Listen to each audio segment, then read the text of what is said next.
I want you to picture just a morning of profound peace. Right. Yeah. It's May 18th, 2026, the first day of Dhul Hijjah, which is, a deeply sacred time in the Islamic calendar. Yeah, a really important time. Millions across the world are turning their thoughts to Mecca. And locally, at the Islamic Center of San Diego, it's this quiet morning of devotion. Children are sitting in the Al-Rashid school classrooms, memorizing surahs. Elders are beginning these sacred 10 days. Where tradition says mercy descends like rain. Exactly. But then at 11:40 a.m., that quiet peace is just completely shattered by the sound of gunfire at the front door. It's devastating. And it highlights this terrifying modern reality, right? Yeah. Places designed specifically for sanctuary have become, well, ground zero for targeted violence. Yeah, and that's exactly why today we're taking a deep dive into an essay that attempts to map out the anatomy of that violence. Right. It's a really powerful piece. It is. It's titled To Bigotry, No Sanction, A Mosque, a Memory, and the Republic at 250 by the scholar and interfaith preacher Iqbal Akhtar. And before we get into it, I want to be super clear with you, our listener, right up front. This deep dive touches on some intensely politically charged themes. We're talking Christian nationalism, white supremacist ideology, recent right-wing political rallies, yeah. Right. So our goal today is not to take a political side or endorse these movements left or right. We are just acting as, historical detectives. Exactly, just unpacking the author's data and historical analysis. Right. To see how this modern tragedy in San Diego connects to the actual roots of the American founding. Okay, let's unpack this. Let's do it. We need to start with the grim reality of the event itself. The details are just devastating. The perpetrators were two teenage shooters? Yeah, just 17 and 18 years old. Right. And 3 people were killed, including 2 school staff who tried to shield the children, and the security guard who stood his ground at the door. And then the shooters took their own lives blocks away. Leaving behind these notes obsessed with racial pride. While the local community was dealing with that horror, the author points out something happening concurrently on the exact other side of the country. Wait, on the exact same day? Literally the same hour. Over 400 Jewish Federation leaders were arriving in Washington, D.C. Wow, okay. Yeah, they were there lobbying Congress for $1 billion in federal security funding to protect houses of worship. And the author notes they explicitly included mosques in that funding request. I mean, for a listener just catching up on the news, it might be easy to view an attack on a mosque and, say, an attack on a synagogue as 2 totally isolated tragedies. All right, affecting 2 totally different communities. But right away, Temple Israel of West Bloomfield, which had been attacked just 2 months prior, they issued a solidarity statement. They realized the threat was basically the same. And the data totally backs this up. The author brings in the FBI's 2023 hate crime statistics. Right, the nearly 12,000 incidents. Yeah, record highs. Anti-Jewish incidents hit historic highs, and anti-Muslim incidents jumped 49%. Yeah. The author writes this haunting line. He says, the 2 graphs are the same curve. The same curve, wow. What's fascinating here is how the author leans on extensive historical scholarship to explain the actual mechanics behind that curve, like why a white supremacist in 2026 targets both groups. Right, because historically you wouldn't necessarily link them like that. Exactly. So he points to scholar Gil Anajar, who traces this back to 19th century European thought. Okay. So before then, the word Semitic was basically just a linguistic term. It just categorized a family of languages that included Hebrew and Arabic. Just a language group, nothing biological. Right. But then 19th century European pseudoscience started aggressively categorizing humanity into rigid biological races. Oh, right. And they hijacked that linguistic term and basically invented a new racial category called the Semite. Wait, so if I'm understanding this, they basically welded the Jew and the Arab into just a single combined racial block in the European imagination. Yes, that is the crucial mechanism.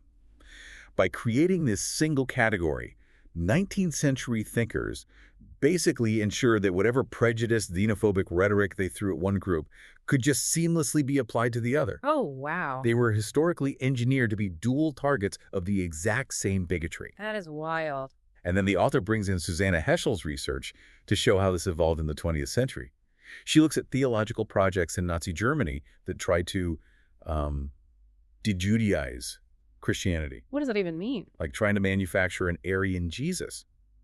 And the author argues that the exact ideological tools forged back then are simply being picked up dusted off, and repurposed by modern white nationalist movements today. Okay, so that explains the historical link. But the modern execution of this, that's what I'm trying to wrap my head around. Yeah, it's intense. The author mentions journalist Nathan Lane's work, right? Showing how digital networks manufacture anti-Muslim hatred by recycling century-old anti-Semitic conspiracy theories. Literally almost word for word, Oh. like the protocols of the Elders of Zion. Yeah. Yes. So if you have these two communities that the general public often views as culturally distinct, maybe even at odds sometimes, how does the internet manage to recycle the exact same conspiracy for both? Right. It's a paradox. It's like we're watching a single virus mutating to attack two totally different immune systems using the exact same mechanism. That's a really good way to put it.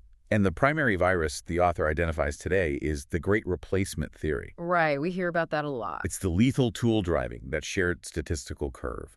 The premise is this bizarre, hateful fusion. It claims that a global Jewish conspiracy is actively engineering mass Muslim and non-white immigration. To replace the white Christian populations of the West, right? Exactly.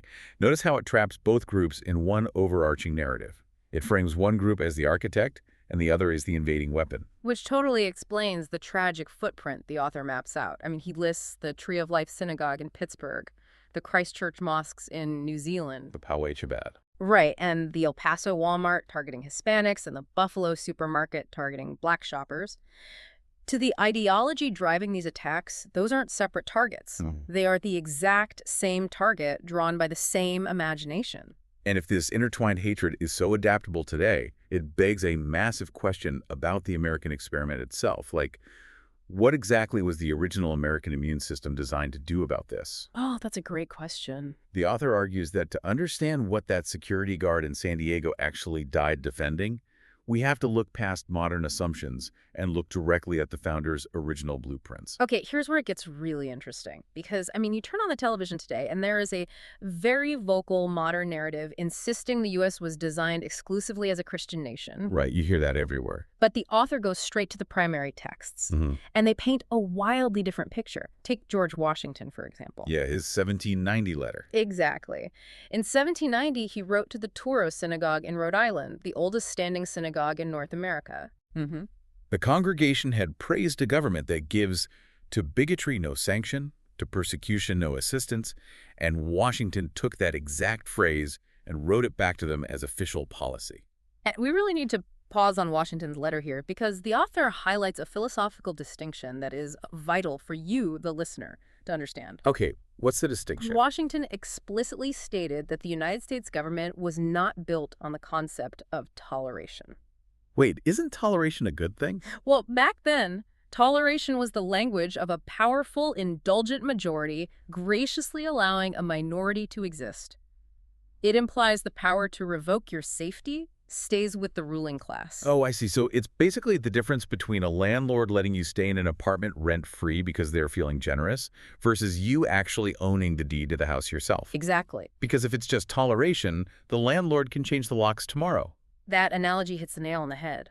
The founders were rejecting the landlord model. They were codifying natural rights. Right. They believed the government doesn't grant you the right to your conscience. You are born with it. And the government is legally forced to protect it. Wow. Furthermore, when Washington addressed the synagogue as the children of the sock of Abraham, the author notes he was using a broad theological vocabulary that inherently included the descendants of Ishmael, which means Muslims. And he didn't just use this language in, like, lofty public letters either. No, he used it in everyday life. Yeah. In 1784, he wrote a memo about hiring craftsmen to work at Mount Vernon, and he explicitly instructed his manager that he didn't care where the workers were from. Right. He literally wrote they could be Mahometans, Jews, or Christians of any sect, or they may be atheists. Yeah, Mahometans being the era's term for Muslims. Exactly. This wasn't a big speech. It was a hiring memo. It was just how he practically operated. And Thomas Jefferson was fighting the exact same battle on a legislative level. Okay. The author brings up the 1786 Virginia statute for establishing religious freedom. This wasn't a smooth process. Sure. Right. There was a documented legislative fight. An amendment was proposed to insert the name of Jesus Christ into the preamble of the law. Which would have basically made it a uniquely Christian document. Right. But Jefferson recalled later in his autobiography that this amendment was rejected by a great majority. And he was very clear about why they rejected it, too. He wrote that the legislature intentionally meant to protect the Jew and the Gentile, the Christian and the Mohammedan, the Hindu and the infidel. Yeah. So you have founders explicitly, casually name-dropping Muslims and Hindus in state legislature debates in the 1780s just to ensure they were legally protected. It's amazing. And James Madison took it further in his 1785 memorial and remonstrance. He warned against using tax dollars to support Christian teachers, calling any state establishment of religion the first experiment on our liberties. And Benjamin Franklin, famously, helped build a preaching hall in Philadelphia explicitly open to any faith. Franklin noted that if the Mufti of Constantinople wanted to send a missionary to preach Islam to them, the pulpit was his to use. Okay, so we have personal letters, hiring memos, state laws. But the author points out that this all culminates in a legally binding federal document. Yes. One that firmly settles the historical debate about the nature of the U.S. government, the Treaty of Tripoli. Right. Negotiated in 1796 under Washington and signed by John Adams in 1797. Article 11 is the crucial text here. Right. It states, and I quote, "As the government of the United States of America is not in any sense founded on the Christian religion, it is a definitive legal declaration, not in any sense." I mean, that feels like a massive historical contradiction to the rhetoric we hear today. Completely. It's literally like finding a 250-year-old receipt that completely settles a modern, heated argument. But why does this decisive primary source get overlooked today? Did it cause some massive uproar back then? Well, if we connect this to the bigger picture, it often gets overlooked today because it complicates a much simpler, emotionally resonant political narrative. That makes sense. But back in 1797, there was virtually no public pushback. It wasn't some obscure document discovered centuries later. It was a public declaration to a Muslim sovereign, printed in full in American newspapers. Wow. And most importantly, it was ratified unanimously by the United States Senate. The founders and the public didn't view a non-Christian government as controversial. They viewed it as the entire point of their constitutional project. The author also cites scholarship by Denise Spellberg, which adds even more context to that. Yeah, her work is great. She shows that Jefferson actually owned and read a copy of the Quran. And during the ratification debates for the Constitution, the possibility of a Muslim or Catholic president wasn't just some hypothetical thought experiment. Right, it was a live, active debate. They knew exactly the kind of pluralistic structure they were building, and they built it anyway. And this historical bedrock brings the author to the stark contrast we face today, exactly as the United States approaches its 250th anniversary in 2026. He outlines a confrontation between two very different visions for the country's future. Right, and the author details this political rally called Rededicate 250 that took place in Washington, D.C. on May 17th. Literally the day before the San Diego mosque shooting. Exactly. The essay points out the event featured a pre-recorded video from President Trump reading scripture, a massive white cross on the stage, and a speaker lineup drawn almost entirely from one specific stream of American Christianity. Yeah, excluding almost everyone else. Muslims, mainline Protestants, historically black denominations, Hindus, Sikhs. The author notes they were all excluded, save for one Orthodox rabbi. The author uses this rally to illustrate what he identifies as a Christian nationalist vision for America's 250th anniversary. It's basically an attempt to legally and culturally rededicate America to a sectarian founding that, based on the Toro Letter, the Virginia Statute, and the Treaty of Tripoli, it never actually had. But the author doesn't just critique this vision. He uses sociological data to explain how it functions. And this is where we get into the research of Andrew Whitehead and Samuel Perry. And their findings are incredibly counterintuitive, right? Deeply counterintuitive. So Whitehead and Perry conduct expansive sociological surveys to measure Christian nationalism. Okay. They ask respondents questions like, should the federal government declare the U.S. a Christian nation? Or, should the government advocate Christian values? And what did they find? What their data reveals is that Christian nationalism often acts as a substitute for ordinary religious practice. Wait, a substitute? What does that mean in practical terms? It means that the people who score highest on Christian nationalist scales are frequently not the people sitting in church every Sunday. Really? Yeah. In fact, their data shows that as Americans become more genuinely religious through standard measures like frequent prayer and regular worship attendance, they actually move away from these nationalist views. That is fascinating. Right. Christian nationalism in this context isn't about theology or personal piety. It is an identity marker. It's about drawing a hard boundary around who belongs in the country and who doesn't. The author also cites Philip Gorski and Samuel Perry, right? They demonstrate that when you fuse the flag and the cross into a single political identity, you create a politics that inherently requires enemies to function. Exactly. Because if your national identity is defined by a specific religious dominance, you constantly need an external threat, like refugees or minority faiths, just to justify maintaining that dominance. Yep, it demands an enemy. So what does this all mean? If one vision requires enemies to sustain itself, it seems like the founders' vision is the exact inverse. Precisely. A republic that gives to bigotry no sanction doesn't need an enemy. It just needs active citizens committed to a shared legal framework. And the author highlights the tragic stakes of these competing visions. The first rededication, the exclusionary narrative, creates an environment of hostility that inevitably leaves a guard to die at a mosque door. Yeah. The second rededication to the actual founding documents, to natural rights and pluralism, is the republic that the guard actually died defending. That is the core tension of the essay right there. But, the author doesn't leave us in that heavy conflict. No, he doesn't. He transitions to something deeply personal. He offers a solution for how we maintain that shared civic space today. And surprisingly, he builds it on ancient theological traditions. Yeah, the author reveals his own background here. He's a Muslim preacher in Louisiana, and after the geopolitical trauma of October 7, 2023, he helped co-found an interfaith network in Miami. Wow. And this network wasn't built on ignoring differences. It was built painstakingly by Jews and Muslims sitting together in their shared grief. He makes this profound observation about the process. What does he say? He writes that when ordinary American Jews and Muslims sit together in pain, they do not become each other. They become more themselves. That is beautiful.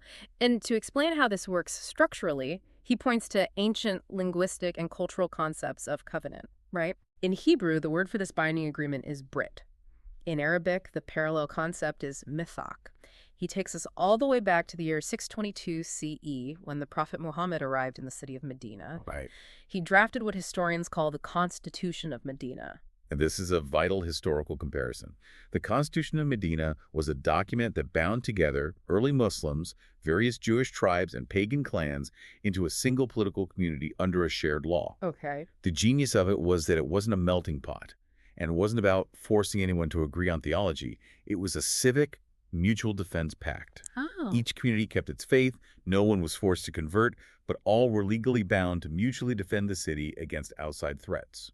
The author draws a direct line from 622 CE to 1787. He argues that the U.S. founders, maybe without even realizing they were echoing an ancient Abrahamic concept, basically built a modern mishak in Philadelphia. They built it using Enlightenment language of natural rights, but the structural DNA is the exact same civic covenant. It is a legally binding agreement that we don't have to worship the same way, but we will mutually defend each other's right to exist safely. It's literally like finding out the blueprints for the house you live in were drafted centuries before the country even existed. This raises an important question, though, about how we view our own safety today. The author connects this ancient blueprint directly back to the tragedy in San Diego. Right. That security guard at the Islamic Center, the rabbi in West Bloomfield, the Sikh grandee in Oak Creek, Wisconsin, they all rely on this exact same ancient shared civic covenant. It is the only mechanism that allows them to sit under their own vine and fig tree without fear. We've covered an immense amount of ground today. For you, the listener, trying to map this all out, we started with the heartbreaking loss at the Islamic Center of San Diego. Yeah. We explored the terrifying sociological data showing how anti-Jewish and anti-Muslim hate crimes are inextricably linked by modern white supremacist ideologies. The same curve. Right. We traveled back to read the unapologetic, crystal clear words of Washington, Jefferson, and the unanimous Treaty of Tripoli, proving the founders intentionally designed a pluralistic republic. Yes. And we ended on this ancient concept of a shared civic covenant, a methec, built on mutual defense. It serves as a powerful reminder that the tools to fix our current civic fractures, well, they aren't something we have to invent from scratch in 2026. The blueprint already exists. It is the very foundation the country was built upon. And this matters deeply to you, listening right now. Whether you were commuting, prepping for a meeting, or just trying to navigate the anxiety of the daily news cycle, The freedom for you to safely be whoever you are, to worship how you want, or to not worship at all without fear of violence, is entirely reliant on us collectively remembering and enforcing this 250-year-old covenant. It really is. It isn't just a history lesson. It is the active legal and cultural shield protecting your daily life. And the author focuses beautifully on how historical, physical texts, like the Constitution of Medina and the U.S. Constitution, were designed to protect geographic physical communities. It was fundamentally about defending the city, defending the actual neighbors down the street from physical harm. Which leaves us with a lingering thought to chew on after this deep dive is over. In our increasingly secular digital age, our communities are so often online rather than physical. Yeah, that's so true. We exist in digital spaces where our neighbors are anonymous avatars instead of the people next door. So if the original Mabak and the U.S. Constitution were built to protect physical bodies in physical cities, how do we enforce a covenant of mutual protection in a digital world? Wow. Yeah. How do we give to bigotry no sanction when the bigotry is algorithmic and the community is virtual? It might be the greatest structural challenge this republic faces in its next 250 years. It just might be. But as we navigate that digital frontier, the author reminds us we must never forget the physical reality where this all begins and ends. We must return to the image of the first day of Dhul Hijjah, the dust of the prayer rug, the children memorizing surahs, and the profound, enduring debt we owe to the guard at the door.